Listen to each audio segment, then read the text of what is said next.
A Catholic university in California has installed tampons in men's restrooms. Georgia Tech students throw an insane protest over Matt Walsh's speech this week, and University of Florida has removed a study room dedicated to Karl Marx. We have all of the details on those stories and more. I'm Abigail Streetman, and this is Campus Countdown.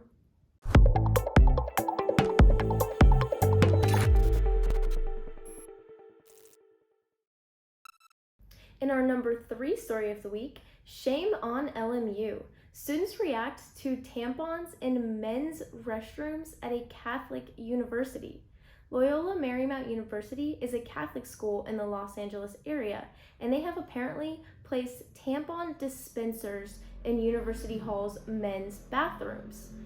Campus Reform obtained photos of these dispensers from the California College Republicans, who also told us in a statement that they are disappointed in LMU for advancing this woke gender ideology, not only for the fact that it is supposedly a private, traditional Catholic university, but for the fact that encouraging these ideas promotes mental illness and can potentially lead to instances of rape. The organization emphasized that there are predators of both sexes, and they use these opportunities to invade the privacy of the opposite sex.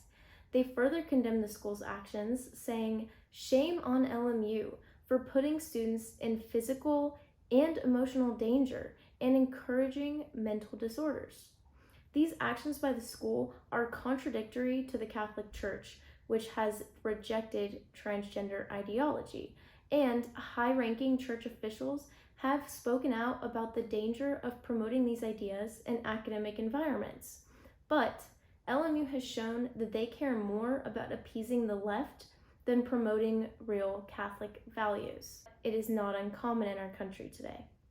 In 2019, the American Civil Liberties Union called for men's restrooms to have tampons, and ever since then, we have seen multiple institutions implement this practice.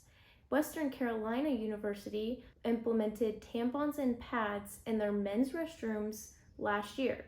And in Illinois last year, they passed a bill requiring menstrual hygiene products in both male and female restrooms for grades 6 through 12. Policies like this led to a young girl in Loudoun County being sexually assaulted in a restroom by another student who was a male but identified as a female. Apparently, this needs to be said. Men cannot menstruate. This is one of the most disrespectful actions that has been promoted by the left. They are trying to destroy every aspect of what makes a woman a woman. In our number 2 story of the week, leftists protest Matt Walsh's speech to Full House on why men don't belong in women's sports. Here with all of the details on that story is Campus Reform correspondent Alyssa Jones. Daily Wire host Matt Walsh took the stage at the Georgia Institute of Technology on March 14th for his Why Men Don't Belong in Women's Sports speech. His speech took place 2 days before Lia Thomas, the biological male swimmer on UPenn's women's swim team, was set to compete in the NCAA swimming championships at Georgia Tech. He released a tweet on March 3rd announcing his event, and he stated that Lia Thomas will be at the NCAA swimming championships at Georgia Tech in less than 2 weeks to appropriate more medals from the women. I'll be speaking there the same week to explain why it's wrong. Of course, the timing of Walsh's tweet outraged leftists on campus, and they began a campaign of their own to shut his speech down. The Georgia Tech lesbian mafia issued a call to action on their social media demanding that Walsh get off their campus. The GT Pride Alliance organized a counter event, and the Atlanta anti-fascists promised to help any counter protesters. Campus Reform was on site, and a video of the protesters is available on our website. I highly recommend checking that out. One protester stated that these people, Matt Walsh, and those who support him are examples of threats to the safety of trans individuals at Georgia Tech and everywhere else. As attendees were entering the event, some protesters began harassing them and yelling that the conservative ideology kills children. Gender-affirming healthcare prevents suicide, trans rights are human rights, and bigots go home were featured slogans on protester signs. Most protesters refused to talk to Campus Reform, spreading the word among the group that the outlet is right-wing news and not to engage. But one male protester did share his thoughts with our reporter, stating, "I don't stand for transphobia. I don't agree with transphobia. I preach authenticity, and I believe that your gender identity is part of your authenticity." He also shared that protesters were unwilling to listen to Walsh and go into the event because Republicans aren't down to listen. So they don't want to engage with a right-wing news outlet, but somehow conservatives are the ones who don't want to listen. Following outrage from parents, swimmers, and spectators alike, the NCAA adopted a new transgender policy that allotted each sport to establish standards for allowing transgender athletes to compete based on gender ideology. USA Swimming announced that the policy would be revised, a move that sparked disagreement from within the swimming circles. While the revised policy requires that biological men prove they do not have a biological advantage by submitting testosterone levels below a certain limit 36 months in advance, Thomas will not be subjected to the new standards. Rather, all athletes who formerly competed under the 2010 bylines will be grandfathered in and eligible to compete.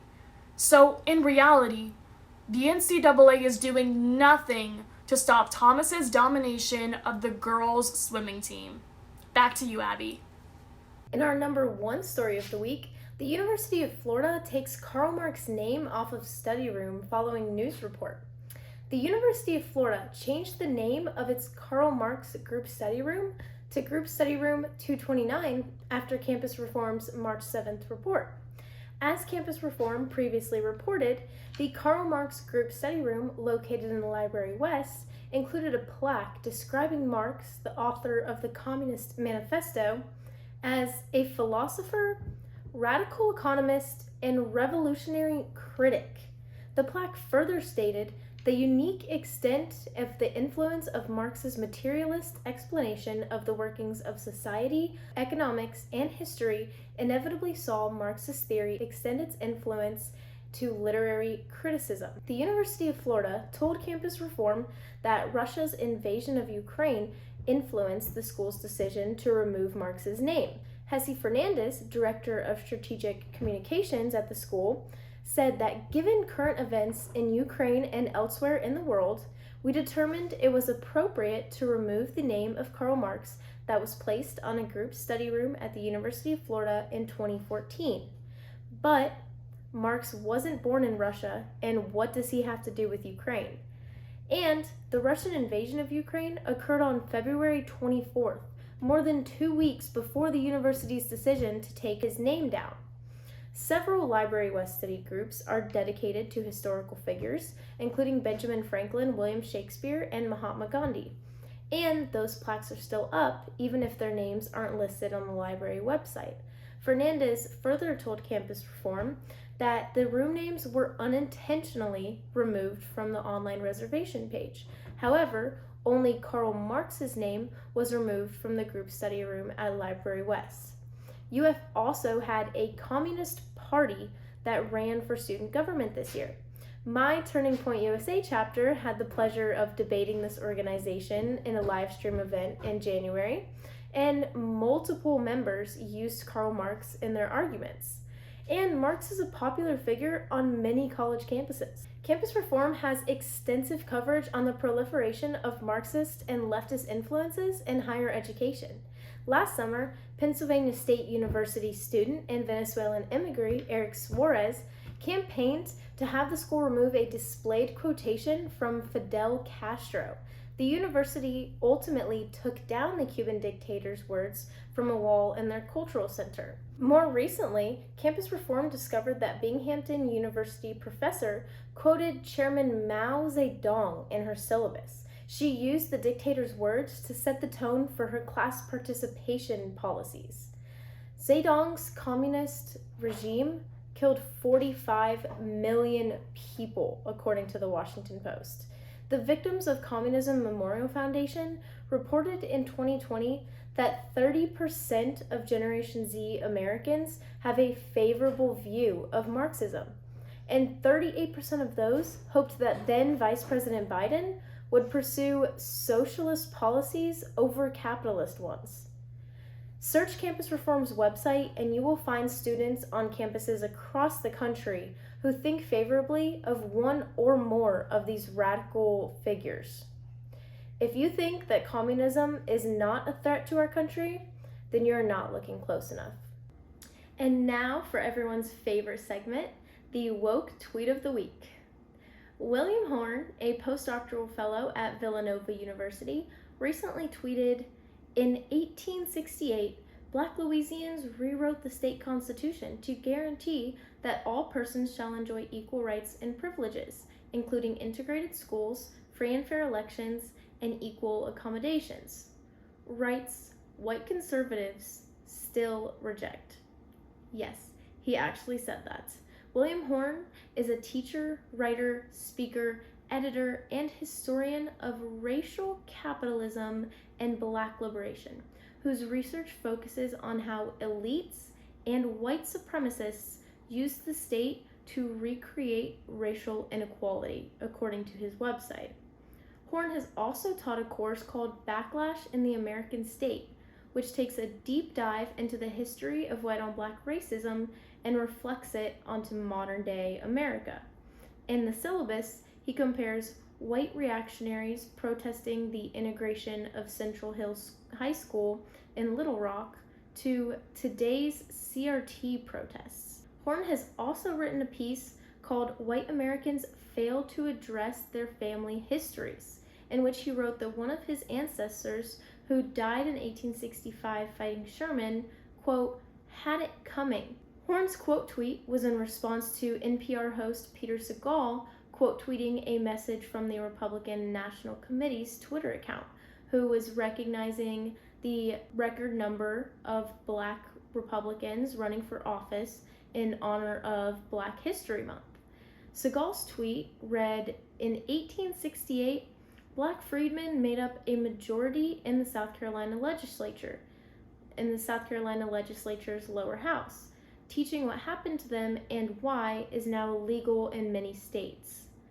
The reality is that the first African American senator, Hiram Revels, as well as the first African American member of the House of Representatives, Joseph Revels, were both Republicans, as were every one of the first 23 Black members of Congress.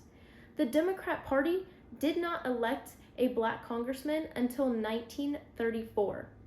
The overwhelming distortion of history and conservative beliefs that are shown in these tweets are the reason why we are living in such divisive times. We are all Americans. It is time that we start treating each other that way." That's all we have for you this week. If you're watching on YouTube, don't forget to hit that like button and subscribe to our channel. You can follow along with all of the campus craziness on Instagram, Facebook, and Twitter at Campus Reform. I'm Abigail Streetman. Thanks for watching the Campus Countdown.